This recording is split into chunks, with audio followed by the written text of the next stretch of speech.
श्री कृष्ण के अनुसार सबसे बड़ा पाप क्या है और सजा कितनी भयानक मिलती है, वो हम जानने वाले हैं आज के इस वीडियो में।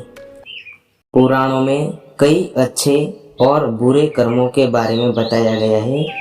गरुड़ पुराण और कठोपनिषद में यह भी बताया गया है कि मनुष्य को अपने पापों के कारण मृत्यु के बाद अलग अलग तरह के पापों के लिए कौन कौन सी अलग अलग सजाएं दी जाती है। गरुड़ पुराण में उल्लेख मिलता है कि मनुष्य धरती पर जो कुछ भी पाप करता है उन सभी पापों की अलग अलग सजा बारी बारी से मिलती है। यम के न्याय में किसी भी पाप की सजा से बचा नहीं जा सकता है। शास्त्रों में बताया गया है कि मनुष्य धरती पर रहकर जो भी अच्छे या बुरे कर्म करते हैं उन सभी कर्मों का लेखा जोखा मृत्यु के बाद होता है और उसके अनुसार सजा और पुनर्जन्म मिलता है।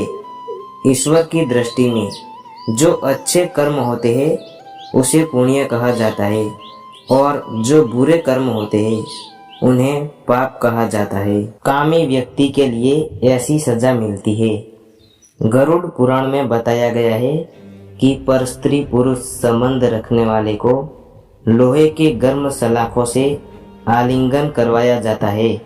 जो पुरुष अपने गोत्र की स्त्री से संबंध बनाता है उसे नरक की यातना भोगकर लकड़बद्धा अथवा शाही के रूप में जन्म लेना पड़ता है। कुंवारी अथवा अल्पायु कन्या से संबंध बनाने वाले को नरक की घोर यातना सहने के बाद अजगर योनि में आकर जन्म लेना पड़ता है।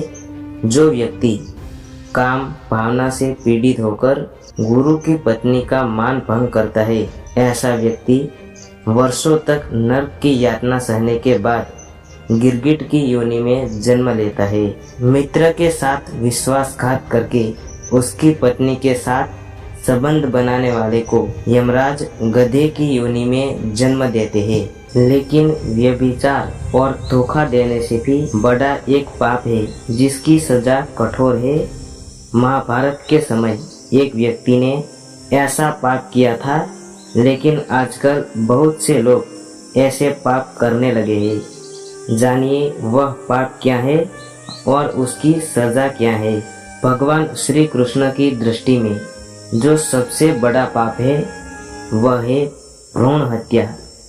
महाभारत युद्ध समाप्त होने के बाद जब द्रोणाचार्य के पुत्र अश्वत्थामा ने उत्तरा के गर्भ में पल रहे बालक परीक्षित पर ब्रह्मास्त्र का प्रयोग करके उसकी हत्या कर दी, तब भगवान श्री कृष्ण सबसे अधिक क्रोधित हुए थे। श्री कृष्ण ने उस समय ही यह घोषणा कर दी थी कि अश्वत्थामा का पाप सबसे बड़ा पाप है, क्योंकि उसने एक अजन्मे बालक की हत्या की थी। श्री कृष्ण ने इस पाप की सजा स्वयं अश्वत्थामा को दी थी।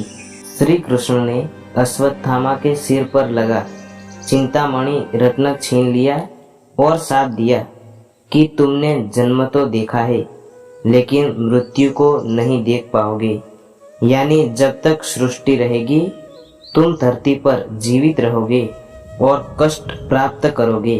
भ्रूण की हत्या करने वाले के लिए सबसे कठोर सजा निर्धारित है। ऐसे व्यक्ति को कई युगों तक इस सजा का दंड भुगतना पड़ता है।